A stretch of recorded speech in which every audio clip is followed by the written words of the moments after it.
Olá, boa noite. Começa agora o Jornal da Justiça desta terça-feira, 15 de fevereiro. O Conselho Nacional de Justiça lança painel de estatísticas do Poder Judiciário. O novo sistema estará disponível nas páginas de todos os tribunais do país e vai melhorar a consulta de dados dos processos judiciais. Esse é um dos destaques de hoje. Você vai ver também. Justiça Militar condena sargento da Aeronáutica que transportava drogas em avião da FAB. Tribunal Superior Eleitoral e plataformas digitais assinam um acordo para combater a disseminação de notícias falsas sobre as eleições. Ministro Ricardo Lewandowski, do Supremo Tribunal Federal, proíbe a utilização do Disque 100 para denúncias sobre exigência de vacinação.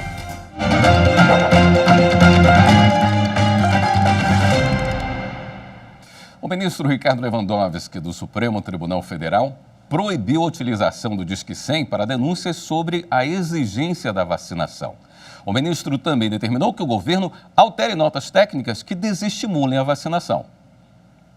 O ministro Ricardo Lewandowski atendeu ao pedido do partido Rede Sustentabilidade para que os Ministérios da Saúde e da Mulher, da Família e dos Direitos Humanos alterem as normas técnicas que impedem a exigência do comprovante de vacina e a obrigatoriedade de imunização de crianças, contrariando entendimento do Supremo Tribunal Federal. O ministro afirmou ainda que cabe ao governo federal disponibilizar e incentivar a imunização em massa e evitar atos que não sejam embasados na ciência, desestimulando a vacinação. Lewandowski lembrou o Estatuto da Criança e do Adolescente, que torna obrigatória a vacinação desse público e que o descumprimento gera sanções aos pais. Para ele, as notas técnicas prestam desserviço ao combate à crise sanitária, porque contribui para o baixo comparecimento aos locais de vacinação. Na decisão, o ministro também vedou o uso do Disque 100 para denúncias de exigências do passaporte da vacina. O canal do Ministério da Mulher, da Família e dos Direitos Humanos é um serviço de informações sobre direitos de grupos vulneráveis e de violação de direitos humanos e deve ser utilizado para esse fim. O ministro do Supremo Tribunal Federal, Nunes Marques, solicitou ao governo federal informações sobre a falta de orçamento para a preservação do cerrado. A medida é relacionada a uma ação em que o partido Rede Sustentabilidade alega omissão no monitoramento do bioma. O governo federal tem o prazo de 10 dias para atender a solicitação do ministro do STF, Nunes Marques, relator da ação que trata sobre a possível omissão na preservação do cerrado brasileiro. Em seguida, a Advocacia Geral da União e a Procuradoria-Geral da República devem se manifestar sobre o caso. Na ação, o partido Rede Sustentabilidade alega omissão do governo federal no repasse de verbas para a preservação do cerrado por meio de monitoramento do INPE, Instituto Nacional de Pesquisas Espaciais. A legenda destaca a importância do bioma para as comunidades locais, como ribeirinhos, quilombolas e indígenas, além de ser tombado como patrimônio histórico e cultural brasileiro. O partido também cita dados do INPE, que revelam que entre agosto de 2020 e junho de 2021, 7,9% da vegetação nativa foi extinta, o que corresponde a 5 vezes o tamanho da cidade de São Paulo. A primeira turma do Supremo Tribunal Federal formou maioria para confirmar liminar contra a decisão do Tribunal Superior do Trabalho, que impôs uma condenação bilionária à Petrobras. O julgamento é em plenário virtual. A decisão do TST julgou que a estatal firmou acordo irregular para pagar adicional de periculosidade aos funcionários. A maioria foi formada com o voto da ministra Carmen Lúcia. Ela seguiu o entendimento do relator, ministro Alexandre de Moraes, no sentido de que a Petrobras, ao firmar acordo, não suprimiu ou reduziu direitos trabalhistas, assim como não houve violação ao princípio da isonomia entre os funcionários. O acordo coletivo foi firmado em 2007 e estipulou 30% de adicional de periculosidade aos salários dos trabalhadores. Com isso, quem já recebia o adicional teve ganho de 2% a 4% e quem não recebia teve um adicional de 32% a 34%. Em 2018, o Tribunal Superior do Trabalho considerou o cálculo irregular e deu ganho de causa a todas as ações envolvendo o tema. Hoje, tramitam na Justiça Brasileira mais de 7 mil processos trabalhistas individuais e 47 ações coletivas questionando a legalidade dos percentuais pagos pela estatal aos funcionários expostos a riscos. A soma das condenações poderia chegar a 47 bilhões de reais. A Petrobras, então, recorreu ao STF. Em julho do ano passado, o ministro Alexandre de Moraes concedeu liminar para restabelecer todas as decisões de instâncias inferiores favoráveis à empresa. Com a maioria formada em plenário virtual, o STF referendo o entendimento do ministro. A data prevista para o fim da sessão virtual é nesta sexta-feira, dia 18 de fevereiro. Amanhã, o plenário do STF retoma o julgamento da ação que questiona regras sobre propaganda eleitoral na imprensa e na internet. A consultora jurídica da TV Justiça, Karina Zucolotto, tem os detalhes para a gente. Oi, Karina, boa noite. Olá, William, boa noite para você, boa noite a todos. Essa ação direta de inconstitucionalidade teve julgamento iniciado na semana passada e já 3 votos foram proferidos. Nela se discute dispositivos da Lei das Eleições e de uma resolução de 2017 do Tribunal Superior Eleitoral que impõe restrições à propaganda eleitoral paga em jornais impressos e proíbe a propaganda eleitoral na internet desses veículos de comunicação respectivos dos jornais impressos. Segundo o ministro Luiz Fux, relator dessa ação direta de inconstitucionalidade, que votou na semana passada, as normas devem ser declaradas inconstitucionais porque incompatíveis com alguns princípios constitucionais, como o da isonomia, já que não garantiria um equilíbrio entre a propaganda eleitoral na internet e nos veículos impressos, e que também viola o princípio da livre concorrência e de outras liberdades fundamentais, como a liberdade de expressão, informação e imprensa. O ministro André Mendonça proferiu seu voto julgando parcialmente procedente essa ação, entendendo que as restrições existentes na Lei das Eleições devem prevalecer, mas que deve ser permitida a propaganda eleitoral paga pela internet desses veículos de comunicação impressos e que as limitações devem ser diferentes daquelas previstas na Lei das Eleições. E essas limitações devem ser regulamentadas pelo Tribunal Superior Eleitoral. Mas uma terceira corrente foi aberta com o voto do ministro Nunes Marques, que entendeu que as normas são absolutamente constitucionais, não há qualquer vício de inconstitucionalidade, devem ser mantidas e que qualquer alteração na legislação deve ser feita pelo Congresso Nacional. Amanhã, no direto do plenário, a partir das 14 horas, a gente pode acompanhar a sessão plenária do Supremo Tribunal Federal, que além deste tema, tem mais matéria eleitoral também na pauta de julgamentos, William. A gente vai acompanhar tudo ao vivo aqui na TV Justiça. Boa noite. Muito bem, obrigado, Karina. O presidente do Tribunal Superior Eleitoral, ministro Luiz Roberto Barroso, e representantes de plataformas digitais assinaram hoje um acordo para combater a desinformação nas eleições gerais deste ano. A parceria com o Twitter, TikTok, Facebook, WhatsApp, Google, Instagram, YouTube e Kawaii vai até o dia 31 de dezembro. O objetivo, segundo o ministro Barroso, é a garantia da legitimidade e da integridade das eleições. Nós conseguimos democratizar o acesso à informação, ao conhecimento e ao espaço público, que são faces extremamente virtuosas desse mundo digital e das plataformas que estão aqui presentes. No entanto, como quase tudo na vida, também podem haver abusos e má utilizações, e é justamente para contê-las que nós estamos aqui nessa conversa, nessa parceria, que eu acho que renderá bons frutos para que nós possamos empurrar as fake news, a desinformação, as teorias conspiratórias para a margem da história e permitirmos um debate público de maior qualidade. E também hoje o presidente do TSE, ministro Luiz Roberto Barroso, e os ministros Edson Fachin e Alexandre de Moraes, que assumem como presidente e vice no próximo dia 22, se reuniram com os novos gestores do tribunal. Eles falaram sobre os próximos passos do TSE na organização das eleições 2022. A reunião faz parte do processo de transição da presidência da Corte. O ministro Edson Fachin apresentou os principais pontos do programa de gestão dele e destacou a segurança cibernética, a promoção da diversidade e o combate às informações falsas. E veja a seguir, Justiça Militar condena sargento que transportava drogas em avião da Força Aérea Brasileira.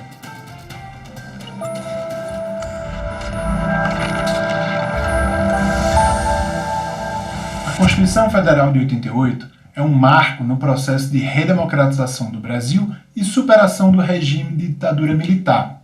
Cada artigo, parágrafo, inciso, cada direito previsto na nossa Constituição é fruto de muito debate, discussão e, acima de tudo, de participação e mobilização popular.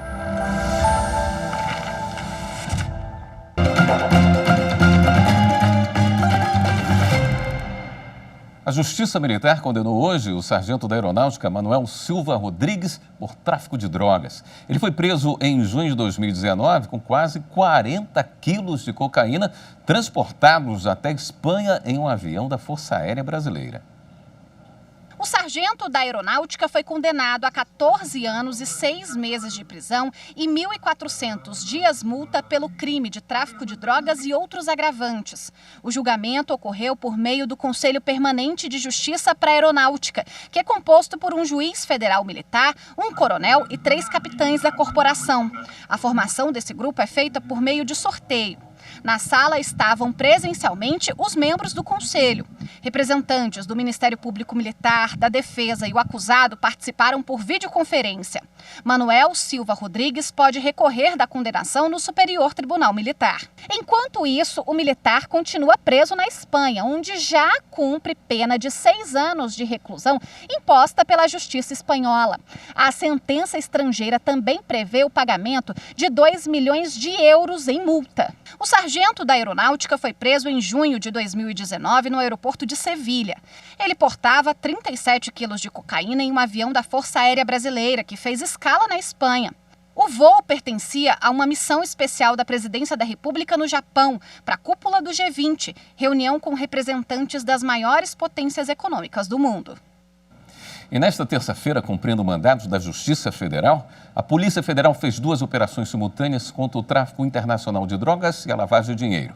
A PF contou com o apoio da Receita Federal, do Ministério Público Federal, da Agência Antidrogas dos Estados Unidos e da Europol. Sobre esse assunto, nós vamos falar ao vivo com a repórter Viviane Novaes. Boa noite, Viviane.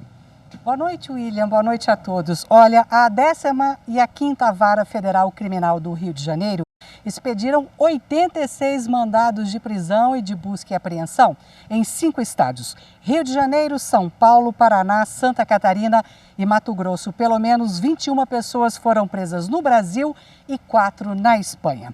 A Polícia Federal apreendeu armas, máquina de contar cédulas e muito dinheiro, viu? Em notas de R$100. O valor total ainda não foi divulgado. Essas imagens aí foram passadas para a gente pela Polícia Federal. Uma das operações da PF nesta terça-feira recebeu o nome de Brutium. Uma organização criminosa internacional se aliou às 2 maiores facções brasileiras para enviar cocaína da Bolívia e do Peru para vários países da Europa. Nos últimos 2 anos, durante as investigações, foram apreendidos R$3,5 milhões e mais de 2 toneladas de cocaína no Brasil, na Europa e na África. A outra operação da Polícia Federal se chama TURF. Os investigadores identificaram um grupo responsável pela compra de drogas na Bolívia e na Colômbia, transporte e armazenamento no Brasil e exportação para o mercado europeu. Segundo o coordenador-geral da Polícia de Repressão a Drogas da Polícia Federal, Fabrício Rocha, traficantes armazenavam cocaína na Vila Cruzeiro, na zona norte do Rio de Janeiro, antes de despachá-la para a Europa. Nos últimos 18 meses, mais de 8 toneladas da droga no Brasil e na Europa e R$11 milhões foram apreendidos. William. Obrigado pelas informações, Viviane. E a Polícia Federal também prendeu hoje o ex-presidente da Federação Paranaense de Futebol, Onaireves Nilo Rolim de Moura. O mandado de prisão foi expedido pela Justiça do Paraná, que condenou Onaireves a 22 anos, 4 meses e 12 dias de prisão em regime fechado pela prática de estelionato, apropriação indébita e formação de quadrilha. O Superior Tribunal de Justiça aderiu à campanha Sinal Vermelho de combate à violência contra a mulher. A iniciativa busca integrar os poderes públicos e a sociedade na luta contra a violência doméstica. O programa de cooperação é da Associação dos Magistrados Brasileiros, em parceria com o Conselho Nacional de Justiça. O ministro Humberto Martins, presidente do Superior Tribunal de Justiça e do Conselho da Justiça Federal, e o ministro e ouvidor do STJ, Moura Ribeiro, assinaram o termo de adesão à campanha Sinal Vermelho. O presidente ressaltou a importância do judiciário tomar iniciativas que possam contribuir com o combate à violência contra as mulheres. Estamos atentos, alerta, vigilantes, no sentido de coibir, de fazer com que qualquer tipo de violência, a pessoa que o praticar será severamente punida. Estamos de mãos dadas no combate à violência contra a mulher ou qualquer tipo de discriminação. O objetivo da campanha Sinal Vermelho é divulgar um instrumento de denúncia. Desenhando um X na palma da mão, de preferência vermelho, a vítima pede ajuda e quem receber a mensagem deve acionar a polícia. Atualmente, o Brasil ocupa o 5º lugar entre os países mais perigosos do mundo para uma mulher viver. As mulheres são impedidas pelo medo, pela vergonha, pela frustração. A partir do momento que as mulheres veem o Poder Judiciário com as portas abertas para a denúncia e encampando uma campanha que hoje é um símbolo nacional, ela com certeza vai se sentir mais segura para relatar a violência que sofre. É importante também que os servidores do STJ estejam capacitados para receber as denúncias pelo X vermelho. E essas denúncias são também do público externo, né? Afinal, o STJ é o Tribunal da Cidadania, por aqui passam milhares de partes de pessoas, mas também de servidores da casa que estejam passando por esse momento difícil de violência doméstica. A campanha Sinal Vermelho foi criada pelo CNJ e hoje é lei. Ela prevê punição em casos de violência moral e psicológica contra a mulher. Quem causar danos emocionais que prejudique ou perturbe o desenvolvimento de uma mulher, controlar ações ou comportamentos, fazer ameaças, constranger, humilhar, chantagear ou ter qualquer atitude abusiva, pode ficar de 6 meses a 2 anos detido.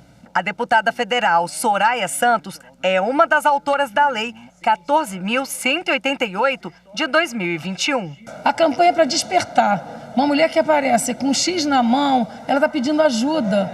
E aquela pessoa que está vendo pode se socorrer ligando para o 180, ligando para os tribunais, ligando para a delegacia, porque ela tem todo um link, né, de telefone para que ela possa se socorrer. O evento foi realizado de forma híbrida, presencial e online e contou com a participação de diversas autoridades que debateram o tema.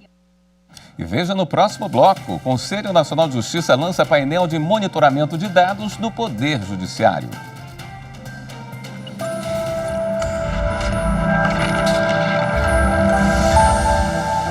A Constituição é um instrumento jurídico-político que instituiu o Estado Democrático de Direito. Garantir sua plena aplicação é o caminho para um Brasil justo e solidário.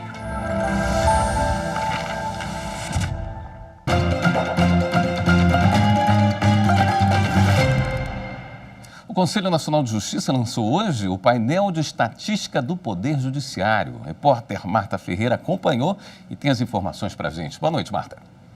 Boa noite, William. Boa noite a todos. Esse painel é o sistema mais avançado já desenvolvido de coleta e monitoramento de dados judiciais.